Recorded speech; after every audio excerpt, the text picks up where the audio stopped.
Hello everyone. So we are on page 20 in our notes. Please follow along with me. I want to see that you're taking notes. We'll be turning these in at the end of the units, and I'm going to be checking to make sure that you are not just watching the videos but also adding to your notes. And there's going to be a couple of important things that I'm going to be specifically looking for today. So, properties of a solid. Okay, there are how many does it equal? Let's see. There are 4 main types of solids that you need to be aware of, okay? We have ionic solids. Okay, ionic solids, molecular solids, network covalent solids,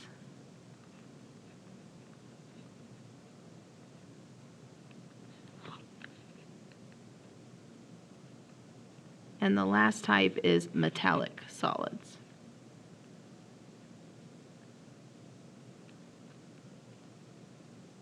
Okay, so our main goal for 3.2 is, can you identify when something is an ionic solid, a molecular solid, a covalent network solid, or a metallic solid? So let's talk about what we would see when it's these different ones here. Okay, so properties of an ionic solid. A couple things. First thing is, and probably the biggest one, is that when they are solid, they do not conduct electricity. Okay, so when they are solid, they do not conduct electricity. But when we dissolve ionic solids in water, they do conduct electricity. So solid does not conduct.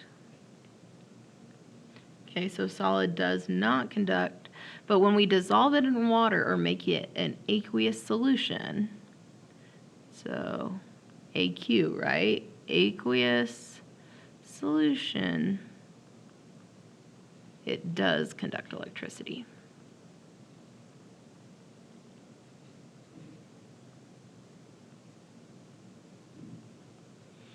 Okay, so when it's a solid, it doesn't conduct electricity, but when it's dissolved in water, it does conduct electricity.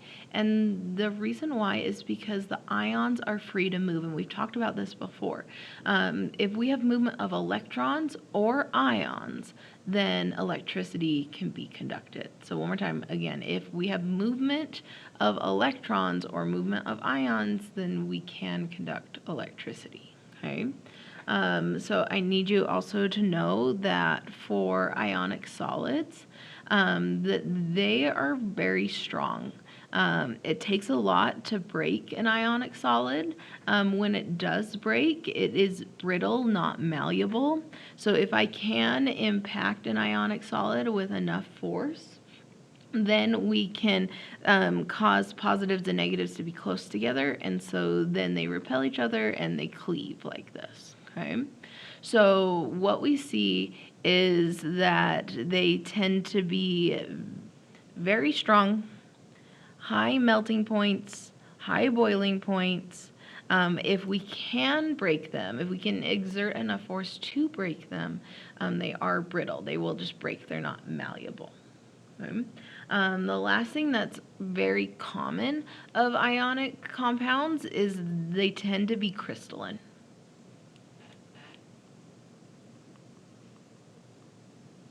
Okay, crystalline. Let me show you exactly where we have this because it's going to show up a couple times. So I'm going to ask you multiple times, do we get this like repeating structure, crystal, or is it amorphous? So we get crystalline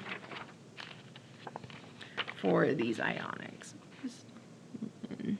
Okay, so not always but often crystals. Okay, great.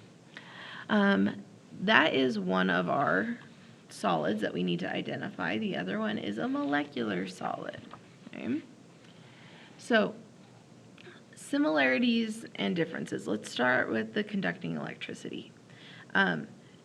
When molecular solids are solid, they do not conduct electricity. Okay, so if they are solid, they do not conduct electricity. If we dissolve metallic solids, sorry, not metallic solids, if we dissolve molecular solids in water, they still do not conduct electricity. So again, aqueous solution dissolved in water, they still do not conduct. Okay. Molecular solids do not tend to be very hard. Okay, they're easily broken, or more easily broken.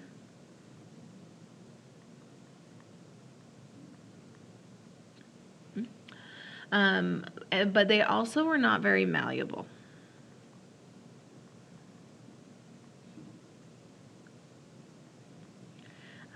AKA brittle.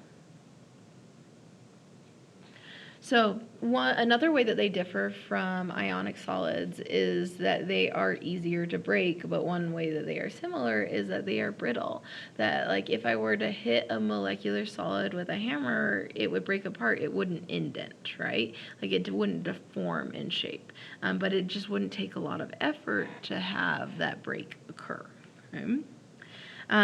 So we just a point of comparison. So we're talking about conducting electricity.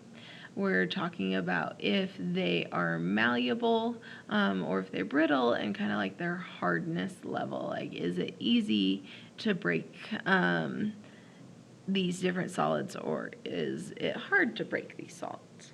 Okay. All right. Now, the difference between molecular solids and covalent network solids. Molecular solids, the molecules are held together with IMFs, intermolecular forces, where in a covalent network solid, there's no IMFs because everything is covalently bonded together. And this results in something quite strong.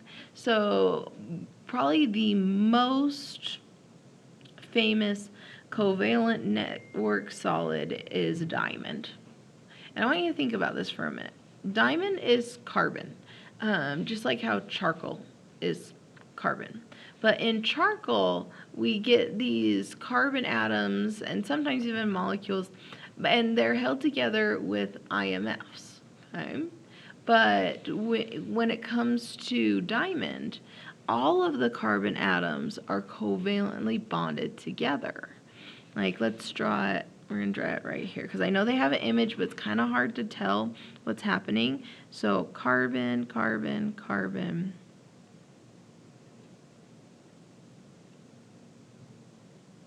Okay, now imagine this pattern repeating, right? These are all bonded to other carbons. And then this happens coming out of the page too. So we would have a covalent bond to another carbon, a covalent bond to another carbon, covalent bond to another carbon. And so we get layers of these covalently bonded carbon atoms. And covalent bonds are much stronger than IMFs. And so because of that, these covalent network solids are extremely hard. Like, it takes so much to be able to break apart these covalent solids. They do not dissolve in water either. Like, the water surrounding and trying to pull it apart is nowhere strong enough to be able to pull this apart. Like, if we were to drop a diamond into a cup of water, it doesn't dissolve. Okay. They don't conduct electricity either. We don't have, look at how stuck those atoms and those electrons are. We're certainly not getting movement of those electrons. So due to this, like, when it's a solid, it does not conduct electricity. We can't dissolve it in water, and so it's not conducting electricity there either. When the strength holding on to these items, what's holding them together, whether it be IMF or bonds or ionic bonds. When what is holding them together is strong, that results in high melting points and high boiling points. So if I'm drawing a comparison between a covalent network solid and a molecular solid, the melting points and the boiling points of the covalent network solids are much higher than the molecular solids. They are brittle, but it just takes so much to break them. Very strong. All right, so they do not conduct electricity. They don't dissolve in water. They have very high melting points and boiling points, extremely strong. Brittle, yes, but it would take a lot to break them, to see that brittleness. Okay, so last thing, so many of the covalent network solids are crystalline because we get these like repeating patterns, where some of the molecular solids are crystalline and some are amorphous. But we definitely, I would say the vast majority, all the ones I can personally think of for covalent network solids are crystals.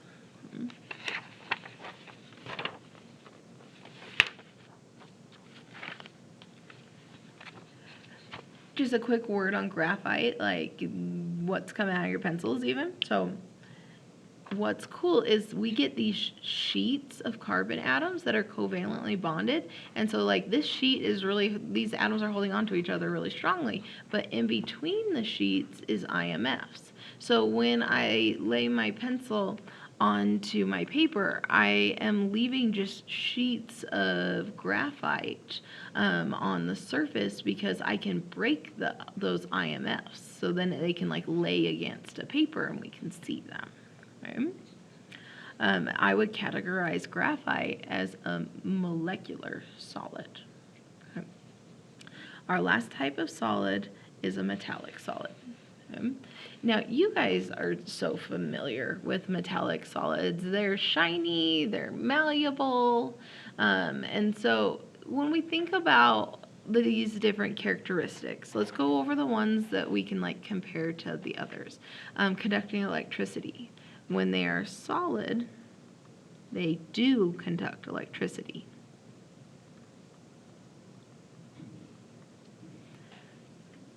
For the most part, and certainly the vast majority of metals are not dissolving in water, but in their solid form, they do conduct electricity. We know this is due to the low ionization energy and electronegativity of these atoms. So the valence electrons don't stay confined to the nuclei that they originally belonged with. They float around and they're passed from atom to atom. And so we get the major amount of flow of electrons, so it does conduct electricity even as a solid. Okay? When we talk about hardness, like some metals are definitely harder than other metals, but in general, they're not as hard they're definitely not as hard as ionic solids or network covalent solids. Okay, they may be comparable to molecular solids. Okay, they are not brittle though; they're malleable.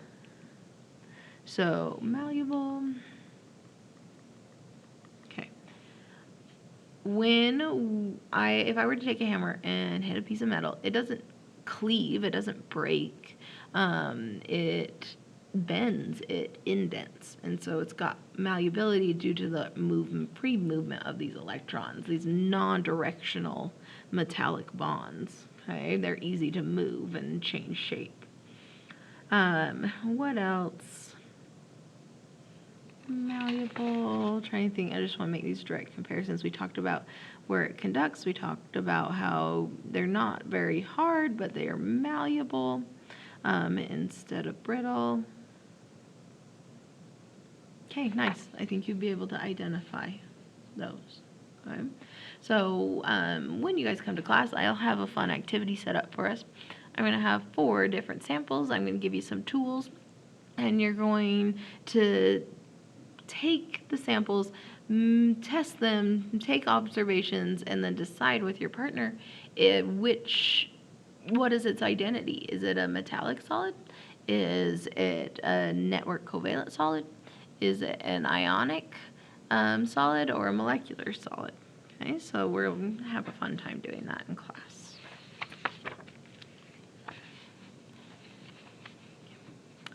Phase changes. So this is a phase change diagram. And there's some important things that we need to know here.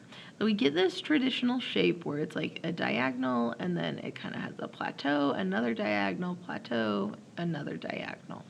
And even though heat is being added to it the entire time, there's only portions of this graph in which the temperature is rising. So even though heat is being added in this section, we are increasing in the heat that's being added to this item, the temperature does not increase. It stays the same. Okay? So let's talk about these different phases really quick. So we got our solid, and then we get this transition to a liquid. And it does depend on which direction we're going. So if we're going from a solid to a liquid, that's melting. Okay?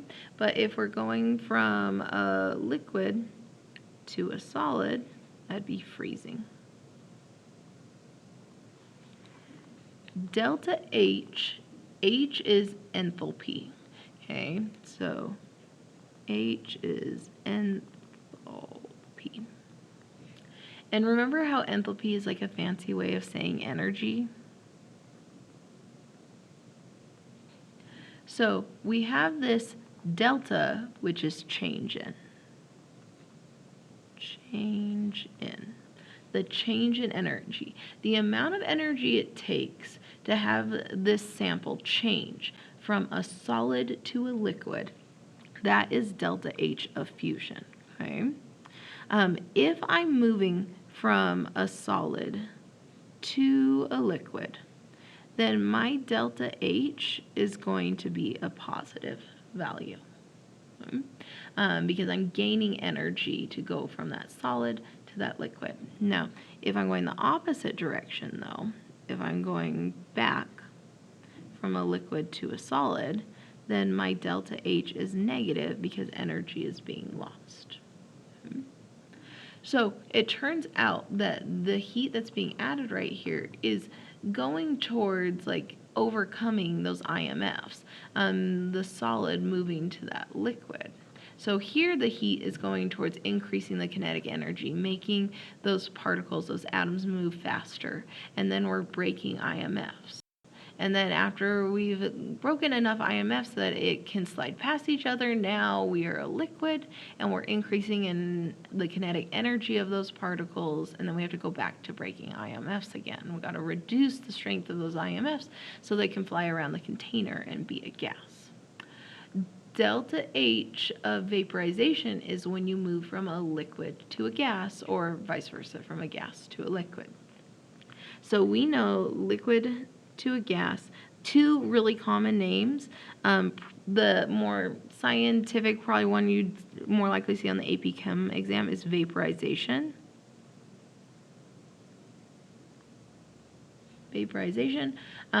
But you probably know it as boiling. It's vaporizing, it's boiling, it's going from a liquid to a gas. If we go from a gas to a liquid, that's condensing or condensation. Okay. And then these ones we've already talked about. So we've already talked about what vapor pressure is, and we've already talked about what boiling point is. I just want to remind you about this relationship. So when we have stronger IMFs, this decreases the vapor pressure. So this is inversely proportional. But for boiling point or melting point, the relationship is proportional. So when we increase the strength of IMF, we increase the boiling point and we increase the melting point. But if the IMF is weaker, then that results in a lower boiling point and a lower melting point. Beautiful. Okay. So, to continue on with this conversation, solid, liquids, and gases. So I really need you to know what those relative strength of IMFs are when it's a solid, a liquid, or a gas. And like on average, what is the kinetic energy? What's happening? And the last thing is I need you to be able to draw particle diagrams. Okay? So a particle diagram of a solid. This is what I would want to see. I would want to see that the atoms, molecules, whatever, are close together, and they are not taking the shape of their container, they're holding their own shape. So like close together. And see how they're not filling the container? We'll even put a lid on the container. They're not filling the container and they're holding their own shape. Okay? When their own shape is very structured, that's when we get that crystalline. When their own shape is more amorphous and it doesn't have this repeating pattern to it, that's when we see that amorphous. Okay, beautiful. IMFs. IMF strength is relatively high. Okay, it tends to be higher in solids than in liquids or in gases. But the kinetic energy, the average kinetic energy is low. Okay? So if I were to draw arrows to represent this, the arrows would be very small and they would be trying to point in different directions here, but they just end up kind of vibrating next to each other. But remember, not all of the arrows should be the same size. So maybe this one's got a longer arrow and this one's got a shorter arrow. But on average, the kinetic energy of a solid is less than that of a liquid or a gas. Okay, well, what about liquids? So let's draw a particulate model of this. Here's my container. Now, the liquids, they don't fill the container, but they do take the shape of the container. And they are still relatively close together. Maybe not quite as close together as the solid was. But do you see how the bottom of the container is getting filled and we're like filling that shape there, okay? It's taking the shape of the container. This is a liquid. It's not filling the volume of the container. So in general, we get this like strength of IMF and average kinetic energy, and they're both in between. They're moderate. The strength of the IMF is less than that of a solid, but it's more than that of a gas. And the average kinetic energy is moderate. It's higher than that of a solid, but it's less than that of a gas. So if I were to draw vector arrows to represent the kinetic energy of the particles, we'll just do it on a few of them.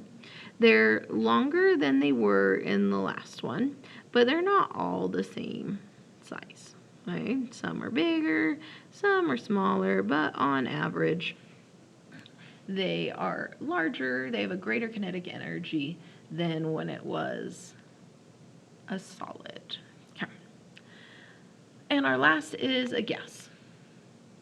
So when we have a gas, again, let's do our particle diagram. We get a lot of space in between these particles. Okay? We get a lot of space in between these particles. The particles fill the volume, the shape and the volume of the container.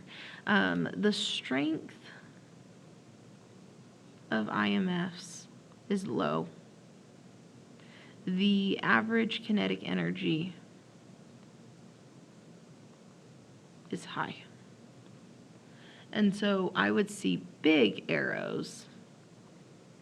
Not all the arrows are the same size, but on average, those vector arrows are much bigger than they were as a liquid and definitely bigger than they were as a solid.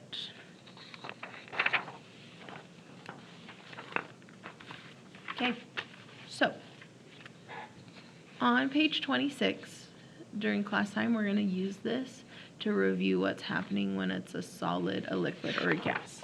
But I want all of us to turn, let me find a good space for this.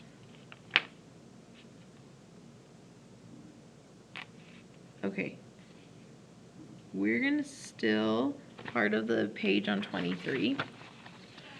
Okay, so on page 23, we're going to still a little portion of the page here. And this is where when we have class together, we're going to use this to review and like compare our different types of solids. Okay, so let's break this into fourths. And this is going to be our ionic solid. Then we're going to have our molecular solid, our network covalent,